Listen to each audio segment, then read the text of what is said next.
Hi everyone. So I hope आप लोगों ने आज टेक्निकल असेसमेंट कंप्लीट कर लिया होगा।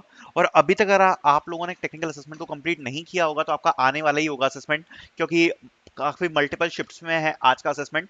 सो डिस्कस करते हैं इसके बारे में, ओवरऑल कट ऑफ के बारे में, नेक्स्ट स्टेप्स के बारे में। काफी इंपॉर्टेंट वीडियो रहेगी।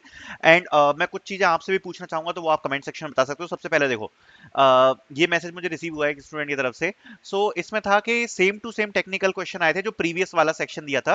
बिल्कुल सेम वैसे क्वेश्चन थे। कोड दो मैंने पूरे कर दिए, एसक्यूएल भी कर दिया, वेब भी ऑलमोस्ट ऑलमोस्ट कर दिया था। ठीक है, तो देखो ये एक सबसे इंपॉर्टेंट चीज है, बिकॉज देखो जो मैंने मॉक टेस्ट प्रोवाइड कराए थे, आप लोगों में से बहुत सारे लोगों ने लिए हुए हैं।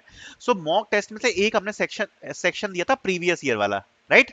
तो आज के मैंने सारे क्वेश्चंस देखे हैं जो पूछे गए थे, और वो वाला जो सेक्शन था जो हमने प्रोवाइड कराया रखा था, काफी सारे जो क्वेश्चंस थे लगभग मैच कर रहे थे। चाहे आप एसक्यूएल के ले लो, बस थोड़े बहुत चेंजेस थे, बट बाकी जो मतलब ऑलमोस्ट जो क्वेश्चंस थे वो लगभग सेम जैसे ही आए थे जो उस सेक्शन में प्रोवाइड करा रखे थे।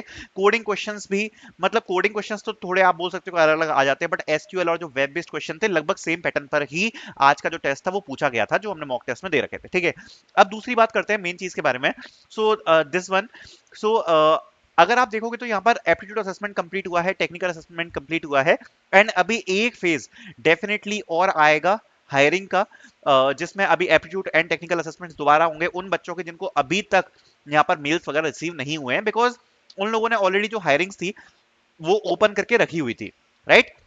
अब बात करते हैं जरा आगे के राउंड्स के बारे में, जो कि जेंसी नेक्स्ट, जेंसी प्रो और जेंसी होने वाला है। उसके लिए सबसे इंपॉर्टेंट चीज ये है, देखो मैं आपको कट ऑफ एनालिसिस थोड़ा सा बताना चाहता हूँ कि कितना कट ऑफ रह सकता है। देखो यहाँ पर दो चीजें हैं। आपने सबसे पहले एप्टीट्यूड असेसमेंट दिया, ठीक है।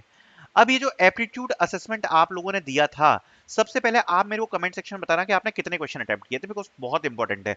अगर आप 22 प्लस स्कोर करके आए हो, it is a good score, it is a good score. अगर आपने 25 स्कोर कर दिया है, 25 plus, then it is a very very good score, very very good score. Also it totally depends कि उन लोगों के पास कितना यहाँ पर पोजीशंस हैं, बट इतना स्कोर जनरली जितने भी बच्चे अभी तक सिलेक्ट हुए हैं उनके लिए इनफ रहा है, जिन लोगों ने 22 या 25 से ज्यादा क्वेश्चंस को सॉल्व किया है। ठीक है, तो उस हिसाब से मैं आपको ये चीजें बता रहा हूँ, बिकॉज ऑलरेडी हमने चैनल पर भी काफी बच्चों के इंटरव्यू एक्सपीरियंस वगैरह पोस्ट करे हुए हैं। तो सबसे पहले तो ये एप्टीट्यूड की बात हो गई। दूसरी बात होती है यहाँ पर गेमीफाइड असेसमेंट। अब देखो गेमीफाइड असेसमेंट टोटली डिपेंड करता है कि आपने कितने गेम्स सॉल्व किए, ठीक है। आप कितने लेवल तक पहुंचे, आप कितने लेवल तक पहुंचे। तो मेन काम का आपको क्या है, आपको ये जो मल्टीपल मल्टीपल आपके जो गेम्स होते हैं वो आपको यहाँ पर अटेम्प्ट करने होते हैं। आपकी जो लेवल होती है वो भी यहाँ पर मैटर करती है। तो जितने ज्यादा से ज्यादा आप गेम्स को सॉल्व करोगे, जितना आपका एक्यूरेटली सॉल्व होगा, ये टोटली डिपेंड करता है उस चीज के ऊपर कि आपका इसका परफॉर्मेंस कैसा रहा। ठीक है, गेम बेस्ड असेसमेंट भी काफी ज्यादा इंपॉर्टेंट रहता है, एंड आई होप आप लोगों ने इसमें अच्छा परफॉर्म किया हो।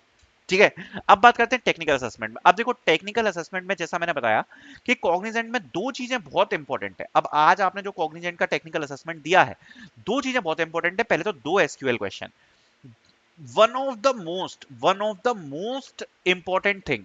उसका मैं रीजन बताता हूं आपको। देखो अभी तक अगर आपने देखा होगा चैनल पे, मैंने शायद 10 प्लस से ज्यादा सिलेक्टेड बच्चों का और जिन लोगों ने यहाँ पर इंटरव्यूज दिए हैं उनका एक्सपीरियंस डाला है चैनल पर अभी तक। ठीक है, सब ने एक बात कही है कि उनने दो के दो क्वेश्चंस कंप्लीट करे थे एसक्यूएल के। कोई कोई बच्चा ऐसा था जिसने कोडिंग में थोड़े से कम क्वेश्चन सॉल्व करे, ठीक है, मतलब पूरे दो क्वेश्चन सॉल्व नहीं कर पाया, 1.5 कर लिए, 1.7 कर लिए, पूरे दो नहीं कर पाया। बट एसक्यूएल जितने भी बच्चे सिलेक्ट हुए सबने बोला है कि हाँ भाई एसक्यूएल के दो क्वेश्चन करे थे। इसलिए ये चीज बहुत ज्यादा इंपॉर्टेंट है। एसक्यूएल का मेरे हिसाब से काफी ज्यादा इंपॉर्टेंट वेटेज रहता है इनके लिए।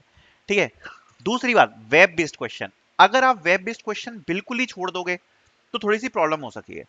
अब उसमें क्या होती है, मल्टीपल चीजें होती हैं, जैसे कि फॉर एन एग्जांपल एक कोई ई कॉमर्स वेबसाइट आई जिसमें आपको एक कोई फंक्शनैलिटी इंप्लीमेंट करनी थी। ठीक है, अब आपने पूरी फंक्शनैलिटी तो इंप्लीमेंट नहीं करी, बट एटलीस्ट आपने 50% कंप्लीट कर दिया उसका। तो ये भी एक अच्छा स्कोर है, ये भी एक अच्छा स्कोर है। एंड अगर आप पीडीएफ उठा के देखोगे, वो लोग खुद कहते हैं कि वो लोग केवल 15% वेटेज देते हैं इस चीज को। मतलब ये जो वेब बेस्ड वाला आता है इसको केवल 15% वेटेज मिलता है। प्रोग्रामिंग लैंग्वेज मतलब कोडिंग और एसक्यूएल, वही यहां पर पूरा जो वेटेज होती है वो लेके जाती है, विच इज 85%। ठीक है, इसलिए ये बहुत ज्यादा इंपॉर्टेंट है। अब जनरली इस राउंड को क्रैक करने के लिए बहुत ज्यादा हाई कट ऑफ जाता है। इट इज इंपॉर्टेंट कि आप एटलीस्ट दो क्वेश्चंस के दो क्वेश्चन सॉल्व करो एसक्यूएल में। आप कोडिंग क्वेश्चन में एटलीस्ट 1.5 प्लस सॉल्व करो, एंड वेब बेस्ड वाले क्वेश्चन में भी आप एटलीस्ट 50% तो सॉल्व करके आओ। अगर आप इतना स्कोर करते हो, it is a okay okay score to get the interview, because interview process काफी ज्यादा रैंडम है। काफी बार ऐसे बच्चों को इंटरव्यूज आ जाते हैं कि अब काफी बार जिन बच्चों ने बहुत ज्यादा स्कोर किया होता है उनको भी इंटरव्यूज नहीं आते हैं, बिकॉज इसमें एक और फैक्टर रहता है, वो होता है शिफ्ट। आपने जिस शिफ्ट में एग्जाम दिया है उस शिफ्ट की क्या डिफिकल्टी रही है, उसके बाद जो भी नॉर्मलाइजेशन लगाया जाएगा उस हिसाब से भी यहाँ पर चीजें होती हैं। और दूसरी बात, एक और चीज इंपॉर्टेंट रहती है कि चीटिंग। अब देखो, अब क्या होने लगा है, कंपनियों ने भी तोड़ लगा लिया है। थोड़ा सा भी कोड कॉपी पेस्टेड उनको लगता है, वो डायरेक्टली रिजेक्ट कर देते हैं, भले ही आपने दो के दो कोडिंग क्वेश्चन सॉल्व करे हो। अब वो इतना स्मार्ट सिस्टम हो गया है कि उनको पता है कि कई बच्चे क्या करते हैं, वेरिएबल नेम चेंज कर देते हैं, बट वो कोड लिखने के स्टाइल से इवन ये बात देख लेते हैं कि हाँ बहुत लोगों ने ऐसा कुछ किया है, तो उस हिसाब से भी रिजेक्शन यहाँ पर आ जाते हैं। ठीक है। सो काफी स्मार्ट सिस्टम्स हैं, डिटेक्ट कर लेते हैं, तो ये भी काफी इंपॉर्टेंट है। तो ये सब चीजों पे आपका फैक्टर यहाँ पर इंक्लूड करता है, एंड उस बेसिस पर आपको जेंसी नेक्स्ट, जेंसी प्रो, जेंसी के इंटरव्यूज आते हैं। आई होप ये वीडियो आपको पसंद आई होगी। Thank you so much for watching.